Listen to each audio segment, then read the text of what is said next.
Deoghar AIIMS परिसर में AIIMS का स्थापना दिवस आयोजित किया गया। केंद्र सरकार में महिला एवं बाल विकास मंत्री अन्नपूर्णा देवी और स्थानीय सांसद डॉक्टर निशिकांत दुबे ने मुख्य रूप से कार्यक्रम में शिरकत की। इस कार्यक्रम में केंद्रीय मंत्री अन्नपूर्णा देवी ने कहा कि एम्स देवघर अपनी उपलब्धियों के जरिए बहुत ही कम समय में संथाल परगना प्रमंडल की लाइफलाइन के रूप में अपना स्थान बना चुका है।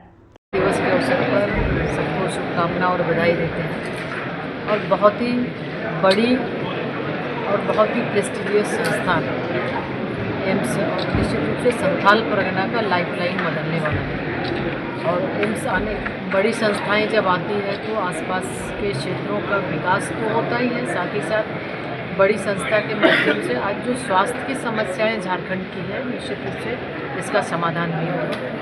और आने वाले समय में आप देख रहे होंगे माननीय प्रधानमंत्री जी का जो स्पष्ट विजन है कि जो नए जो इमर्जिंग टेक्नोलॉजी है, नए टेक्नोलॉजी का उपयोग करके कैसे हम बेहतर हर चीज़ों को कर सकते हैं, उस दिशा में आज रिसर्च भी चल रहा है। बहुत सारी संस्थाएं इस पर काम भी कर रही है और निश्चित तौर पर उस संस्था में से एम्स भी है जो आने वाले समय में और बेहतर इस क्षेत्र का पावन नगरी का ही सिर्फ नहीं बल्कि ये पूर्वी भारत का एक सबसे प्रतिष्ठित केंद्र स्थापित। वहीं स्थानीय गोड्डा सांसद निशिकांत दुबे ने कहा कि एम्स ऐसी जरूरत थी जो अब इस क्षेत्र में बन जाने से नई अत्याधुनिक तकनीक के जरिए स्वास्थ्य सुविधा लोगों तक पहुंचाया जा रहा है।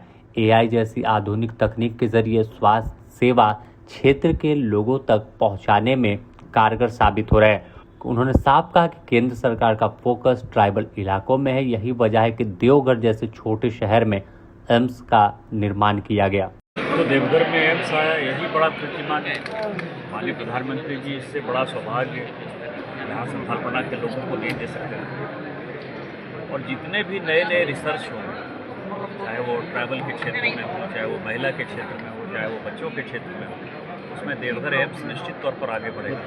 और आर के मिशन के बाद ये सबसे बड़ी संस्था जो है पूरे देश में। सर एआई को लेकर भी आपने जिक्र किया था सर। एआई एक बड़ी चीज़ है और एआई में मेरी एक रिपोर्ट है और उसमें अलग अलग डिपार्टमेंट को हमने कहा है कि क्या क्या करना है, जो यूरोप में हो रहा है, जो अमेरिका में हो रहा है, जो ऑस्ट्रेलिया में हो रहा है, जो सिंगापुर में हो रहा है। और मुझे लगता है कि स्वास्थ्य के क्षेत्र में भी एआई का बड़ा उपयोग है और उस पर भारत सरकार चिंतित है। तो एक बेहद बड़ी सौगात के तौर पर इसे लोग मान रहे हैं और अब स्थापना दिवस है तो नई चीज़ें धीरे धीरे एम्स में शुरुआत हो रही है।